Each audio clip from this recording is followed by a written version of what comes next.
les enfants.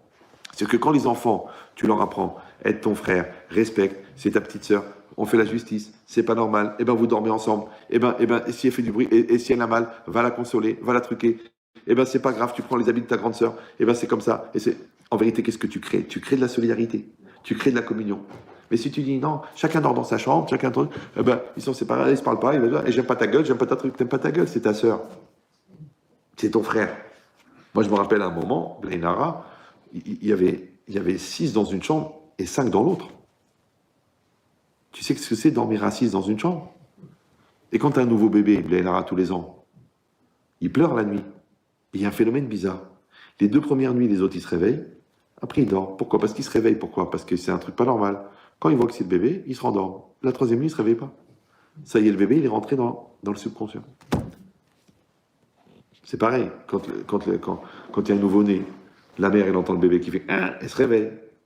L'homme, il ne se réveille pas. Pourquoi? Ben pourquoi? Non, parce qu'il sait qu'il peut compter sur la femme. Mais si la femme, elle est partie, parce qu'elle devait aller chez sa cousine, et que le gars, il se réveille, et il sait qu'il y a le bébé à côté, il va se réveiller. Pourtant, il dort. Donc tu vois bien que la conscience parentale, la conscience maritale, la conscience même professionnelle, si tu es vraiment sérieux dans ton travail, tu as une intuition de faire ou de ne pas faire, de garder ce client ou de ne pas le garder. Parce que tu travailles pour quelqu'un, parce que tu es sérieux, parce que tu es comptable, et tu ne vas pas faire n'importe quoi, n'importe comment, parce que tu es vendeur, parce que tu représentes parce que c'est normal, tu as une conscience professionnelle. Mais à Odan Kolo, la conscience professionnelle, elle a aussi un subconscient professionnel. Et comment éduquer ce subconscient professionnel? En développant la conscience professionnelle. Maintenant, la conscience de Dieu aussi, elle est consciente. Et tu dois développer le subconscient de la Hirat Shamayim. Quand la personne, elle fait ça, alors maintenant, moi, j'ai le souci pour ma femme. Toi, tu as le souci pour moi. Moi, je veux ton bonheur. Toi, tu veux mon bonheur.